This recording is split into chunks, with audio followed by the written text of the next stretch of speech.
여러분은 믿을 수 있겠습니까? 아시아의 작은 나라가 만든 보이지 않는 무기가 지금 세계의 군사 전략을 다시 쓰고 있다는 사실을요. 레이저, 그것은 소리도 연기도 없는 완전 무형의 무기가 단 30초 만에 드론 10대를 동시에 격추시켰습니다. 그것도 실전 배치 직전 단계에서요. 이 기술을 만든 나라는 우리가 흔히 생각하는 미국이나 러시아가 아닙니다. 바로 대한민국입니다. 하지만 이 기술의 진짜 무서운 점은 따로 있습니다. 기술이 아니라 그걸 둘러싼 정보전, 외교전, 그리고 통제 불가능한 글로벌 파장이 시작된 것이죠. 과연 한국은 어떻게 이 비가시 무기를 만들 수 있었을까요? 그리고 왜 전 세계가 이 작은 나라에 주목하고 있는 걸까요? 단 1초만 투자해서 좋아요와 구독 꼭 부탁드립니다. 지금부터 그 놀라운 이야기 속으로 함께 들어가 보시죠. 지금 시작하겠습니다. 프랑스 파리 6월의 공기는 싸늘할 정도로 차가웠습니다. 방산업계 관계자라면 모두가 한 번쯤은 찾는다는 파리국제방산 전시회. 그 현장에서 저 역시 서 있었습니다. 제 이름은 에티엔 브로몽,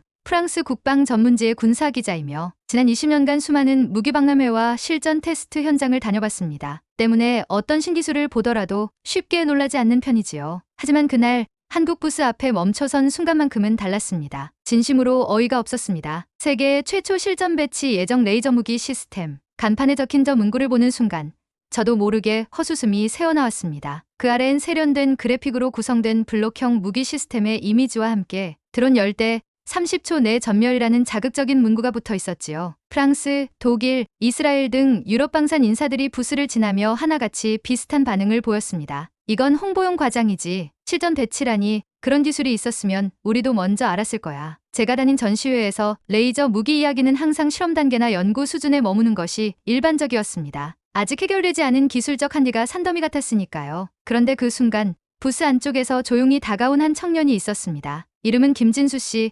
한국방산청 소속의 연구지원 인력이라고 자신을 소개하더군요. 그는 제가 들고 있는 기자증을 보더니 정중하게 말했습니다. 브로몽 기자님, 혹시 시간이 되신다면 시연 영상 하나를 보여드려도 될까요? 저는 반쯤 호기심, 반쯤 비웃음 섞인 표정으로 고개를 끄덕였습니다. 뭐 얼마나 대단하다고 라는 생각이었죠. 그가 건넨 태블릿 속 영상은 흐린 날씨에 어느 해안 테스트장에서 촬영된 것이었습니다. 모래언덕 위에 설치된 레이저 시스템이 서서히 회전하면서 하늘 위 10대의 드론을 겨냥하기 시작했습니다. 화면에는 아무런 발사음도 연기도 없었지만 드론이 하나, 둘, 셋 불꽃을 내며 추락하기 시작했습니다. 정확히 27초 만에 모든 드론이 격추되었습니다. 저는 숨이 멎는 듯한 충격을 받았습니다. 이것이지 아냐?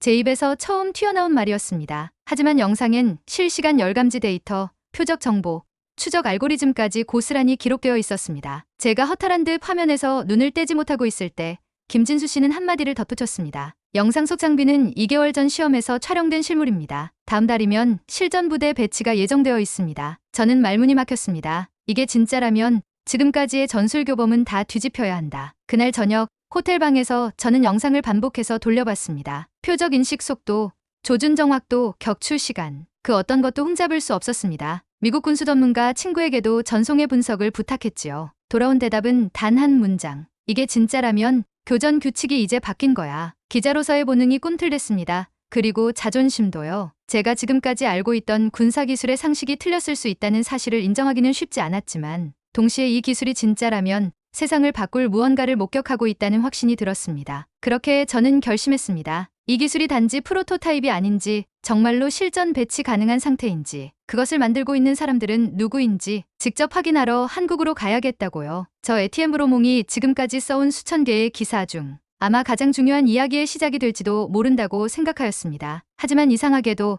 영상에서 느껴진 위협은 단순히 기술의 위력 때문만은 아니었습니다. 그 무언가 보이지 않지만 분명 존재하는 에너지가 기존의 전장을 무의미하게 만들 수 있다는 생각이 들자 오히려 두려움이 엄습했습니다. 미사일처럼 경로를 추적하거나 방어체계를 뚫는 속도를 비교하는 시대는 끝났다는 느낌이었죠. 그저 눈에 보이지 않는 빗줄기 하나로 전투가 시작되기도 전에 끝나버릴 수 있다는 것. 전쟁의 규칙, 아니 전쟁이라는 개념 자체가 바뀌는 순간일지도 모른다는 불길한 예감이 들었습니다. 그날 밤 저는 노트북을 열어 기사 초안을 작성하려다 이내 손을 멈췄습니다. 어떤 문장으로 시작해야 할지 도무지 감이 잡히지 않았습니다. 이건 단순한 기술 보도가 아니었습니다. 제가 지금까지 써온 수많은 기사들과는 달랐습니다. 독자에게 보여줘야 할 건 정보가 아니라 진실이었습니다. 그리고 그 진실은 오직 현장에 가야만, 그 눈으로 봐야만 드러날 것이 분명했습니다. 서울은 생각보다 조용했습니다. 복잡하고 빠르게 돌아가는 도시라고 들었지만 공항부터 호텔까지 이어지는 모든 시스템은 매끄럽고 어딘가 안정감을 주는 분위기였습니다. 저는 인천공항 입국장을 빠져나와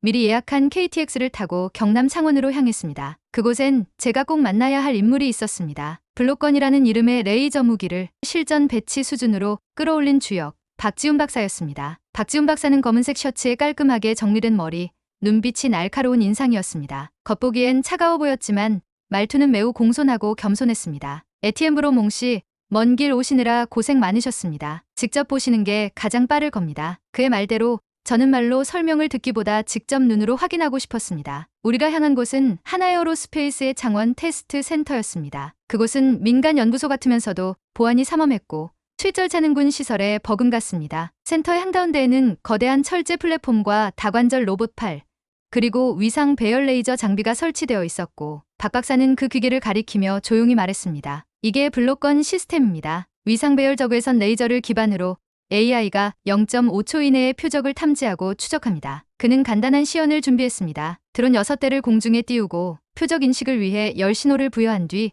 시스템을 가동시켰습니다. 시스템은 순간적으로 회전하며 각 드론을 조준했고 소리도 불빛도 없는 상태에서 드론이 하나씩 연기와 함께 떨어져 내렸습니다. 고작 22초였습니다. 저는 입을 다물 수 없었습니다. 이게 진짜 작동하는 겁니까? 박 박사는 조용히 웃으며 말했습니다. 이건 2달 전 성능 개선 버전입니다. 다음 달이면 야전 테스트가 시작됩니다. 기술적인 설명은 더 놀라웠습니다. 이 시스템은 단순한 표적 제거뿐 아니라 표적 간 우선순위 설정, 자가 진단, 출력 조절 기능까지 탑재돼 있었습니다. 격추하려는 대상의 재질, 거리, 속도를 고려해 최적의 레이저 출력을 계산하고 필요한 에너지, 효율을 자동으로 조정한다는 것입니다. 기존 방공 체계에서는 불가능했던 다중 표적 동시 타격, 그것도 비가시 광선으로 말이지요. 지금까지 제가 본 어떤 무기보다 조용하고 치명적이며 정교합니다. 제가 이렇게 말하자 박 박사는 말없이 고개를 끄덕였습니다. 하지만 그 눈빛은 어딘가 무거운 감정을 담고 있었습니다. 그 순간 저는 단순한 기자의 호기심이 아닌 이 기술의 존재가 갖는 국제적 의미를 깨닫기 시작했습니다. 테스트가 끝난 뒤 우리는 회의실에서 차를 마시며 이야기를 나눴습니다. 박 박사는 조심스럽게 입을 열었습니다. 사실 블록건에 대한 관심이 급격히 늘고 있습니다. 미국은 공식 제안을 해왔고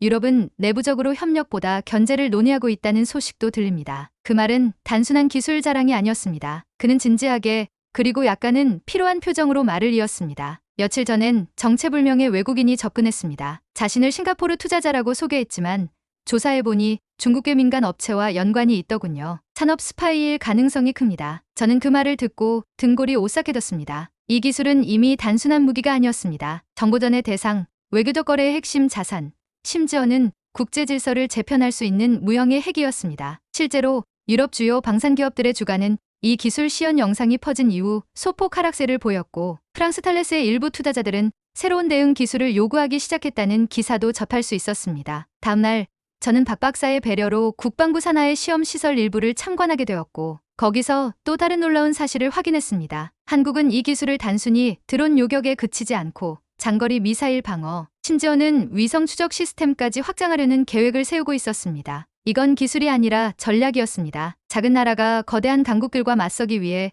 선택한 속도와 실용성의 전략. 서울로 돌아오는 KTX 안, 창밖 풍경은 어두워지고 있었지만 제 머릿속은 점점 더 선명해지고 있었습니다. 이건 단순한 취재가 아니었습니다. 저는 지금 전쟁의 패러다임이 바뀌는 그 현장을 목격하고 있었던 것입니다. 서울역에 도착한 뒤 저는 간단히 저녁을 해결하려고 근처 식당에 들렀습니다. 혼자 조용히 식사를 하고 있을 때 맞은편 테이블에서 들려오는 말소리에 귀가 멈췄습니다. 이제 미국도 한국 기술에 기대는 시대야. 정장을 입은 두 남자의 대화였고 그들은 다름 아닌 외교관처럼 보였습니다. 저는 직업병처럼 조심스럽게 귀를 기울였습니다. 그들은 블록건을 언급했고 공동 실전 테스트라는 표현도 했습니다. 확신이 들었습니다. 이 기술은 단지 실험이 아니라 실제 국제 군사 전략의 중심으로 떠오르고 있는 것입니다. 그리고 저는 그 물결의 최전선에 서 있었습니다. 서울의 새벽은 묘한 긴장감으로 가득했습니다. 호텔방 창문 너머로 보이는 네온사인과 어슴푸레한 불빛들이 마치 회로판처럼 반복되어 있었고 저는 두 속에서 오히려 한 줄기 불안 같은 것을 느꼈습니다. 이 기술이 어제의 테스트와는 차원이 다른 폭발력을 지녔다면 과연 몇 시간 뒤, 몇 분 뒤 전 세계의 외교군사 균형이 어떻게 변해 있을지 상상조차 되지 않았습니다. 며칠 전 창원에서 박지훈 박사와 국가연구소 관계자들을 만난 이후 일은 급속도로 전개되었습니다. 미국과 유럽, 중국계 세력까지 각축이 벌어지고 있다는 사실, 외부 정보 접근 시도가 늘어났다는 보고, 내부 보안이 강화되었다는 소식이 모든 생각이 순식간에 머릿속을 스쳐 지나갔다. 기자로서의 호기심이 아니라 전쟁터를 분석하는 전략가의 자세로 변해가고 있었습니다. 어느 날 오후 저는 박 박사의 제안을 받고 하나에어로스페이스 보안부서의 비공식 브리핑에 참석했습니다. 출입 절차, 인원 관리, 네트워크 보안, 외부 통신 차단, 모든 것이 모범적이었습니다. 특히 은기를 끈 건 이중 생체 인증 기반 출입 통제 시스템이었습니다. 단순하게 카드나 비밀번호가 통용되지 않았고 지문 홍채 안면 인식 등을 모두 활용해 기술이 앓고 있는 내부 유출 리스크를 원천적으로 차단하고 있었지요. 이 기술 하나가 무너지면 국가안보에 허점이 된다는 절박함이 느껴졌습니다. 그런데 더 놀라운 이야기는 이후에 나왔습니다. 박 박사 역시 보안팀과 대화를 나눈 뒤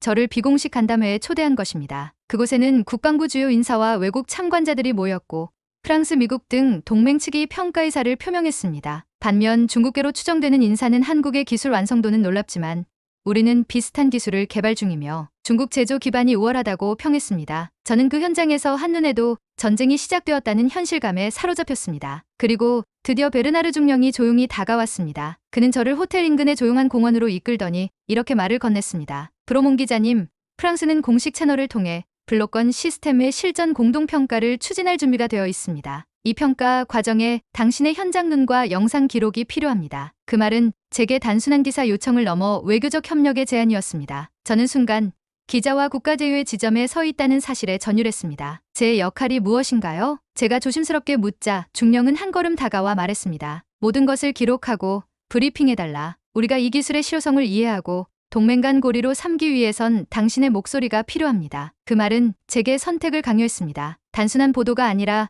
실제 국제 전략의 한 축이 되어달라는 요청이었습니다. 기자로서 오롯이 사실만 보도할 것인가?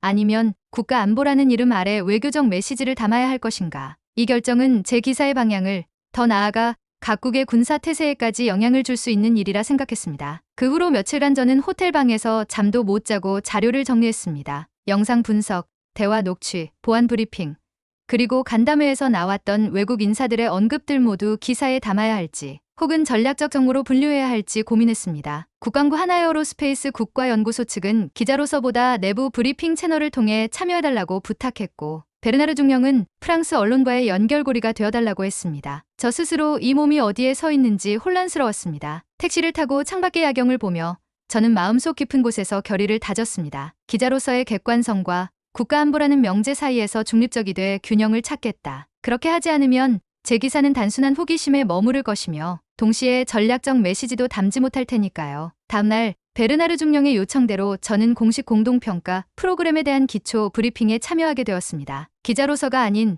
어느 정도 준공식적 역할을 수행하는 첫걸음이었지만 이건 분명 제가 지금까지 걸어온 기자길과는 다른 새로운 길임을 깨달았습니다. 그리고 저는 또 하나의 사실을 깨달았습니다. 정보전은 기술만큼이나 보이지 않는 전투였습니다. 이 전투의 무대에 제 손안에 펜과 카메라는 이미 올라가 있었고 저는 이 전장에서 어떤 판단을 내릴 것인가.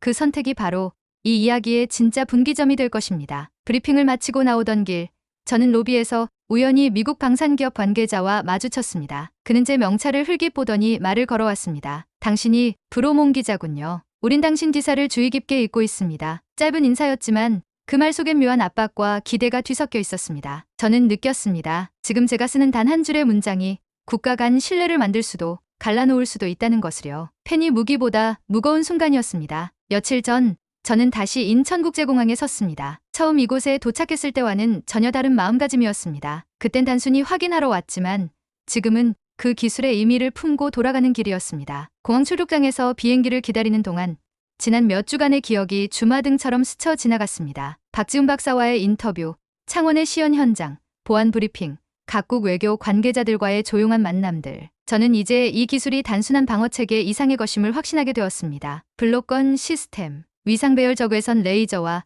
AI 조준 기술이 결합된 이 무기는 드론 위협을 넘어 미사일 요격, 위성 기반 추적, 심지어는 국지전 방어 전략까지 수용 가능한 유연성을 갖추고 있었습니다. 한국은 기술 완성도보다는 속도와 실용성을 우선시했습니다. 완벽함에 집착하지 않고 현실적 위협에 빠르게 대응할 수 있도록 구성된 체계였습니다. 저는 그감이야말로 한국형 무기 개발의 가장 큰 차별점이라고 생각했습니다. 기존 당대국들이 수십 년에 걸쳐 개발하고도 실전에 적용하지 못한 기술을 이 나라는 수년 만에 실전으로 내보내려 하고 있었습니다. 더 놀라운 건 이 기술이 단순히 국방력 증진을 위한 것이 아니었다는 점입니다. 한국은 이를 전략 자산으로 삼아 외교적 지렛대로 활용하고 있었습니다. 실제로 중동 일부 국가, 동유럽, 이스라엘, 대만 등이 구매 의사를 밝혔고 미국조차도 국가안보에 영향을 줄 수 있는 기술로 분류하며 공동운용 방안을 검토 중이라는 점은 실로 충격적이었습니다. 그 중에서도 가장 인상 깊었던 순간은 박 박사가 내게 조용히 털어놓은 말이었습니다. 처음엔 그냥 방어용 장비 하나 만들자는 생각이었어요. 그런데 이게 점점 커지더라고요. 기술이 국가를 설명하게 될 줄은 몰랐습니다. 그 말은 제 마음에 깊이 박혔습니다. 어느 순간부터 기술은 단순히 쓰이는 것이 아니라 국가의 철학을 드러내는 창이 되었다는 사실. 이 레이저 무기는 단지 하드웨어가 아니라 우리는 이렇게 전쟁을 바라본다는 한국의 메시지였습니다. 돌아오는 비행기 안에서 저는 조용히 기사 초안을 꺼내 들었습니다. 그동안 수집한 영상, 인터뷰, 내부 자료를 하나하나 검토하며 어떤 문장으로 시작할지를 고민했습니다. 그리고 문득 이런 문장이 떠올랐습니다. 한 나라가 세계를 바꾸는 일은 흔하지 않다. 하지만 전쟁의 규칙을 다시 쓰는 나라는 늘 뜻밖의 곳에서 등장했다. 이번엔 한국이었다. 그 문장을 첫머리에 놓고 저는 손을 놀리기 시작했습니다. 기사에는 박 박사의 인터뷰와 블록건 기술개요, 각국의 반응, 그리고 제가 목격한 정보전의 현실까지 모두 담았습니다. 그러나 그 기사의 중심에는 단 하나의 메시지가 있었습니다. 기술은 곧 의지이고 의지는 국가의 방향성을 보여주는 가장 분명한 증거라는 것. 제가 파리로 돌아온 지 며칠 후 제 기사는 군사적 과제의 표지 기사로 실렸습니다. 반응은 상상 이상이었습니다. 프랑스 국방부는 공식 문평을 통해 한국의 레이저 무기 시스템은 나토 파트너십의 중요한 변수로 고려될 수 있다고 밝혔고, 독일과 영국 언론은 유럽 방산 산업의 구조 조정 필요성을 주장하기 시작했습니다. 미국은 한술 더 떠 국무부 브리핑에서 한국 기술을 카테고리 A 전략 기술로 분류하며 한국과의 공동 배치를 포함한 다양한 옵션을 검토 중이라 발표했습니다. 그걸 지켜보는 저의 심경은 묘했습니다. 제 손에서 쓴 기사가 단순히 정보 전달이 아니라 전략적 방향성까지 제시하고 있다는 사실이 벅차기도 했지만 동시에 무거운 책임으로 다가왔습니다. 그러나 한편으론 분명히 느꼈습니다. 이제 한국은 기술 후발국이 아닙니다. 전 세계 군사 기술의 기준을 제시하는 새로운 리더가 되어가고 있었습니다. 저는 지금도 종종 한국에서의 그날들을 떠올립니다. 흐린 하늘 아래 무음의 레이저가 드론을 격추하던 장면, 박 박사의 조용한 목소리, 보안실의 차가운 공기, 그리고 야경 속에서 흔들리던 제 마음까지, 그 모든 순간은 제 인생에서 가장 강렬하고 의미 있는 취재였습니다. 그래서 저는 이렇게 마무리하고 싶습니다. 한국은 단지 무기를 만든 것이 아닙니다. 미래의 전장을 설계했고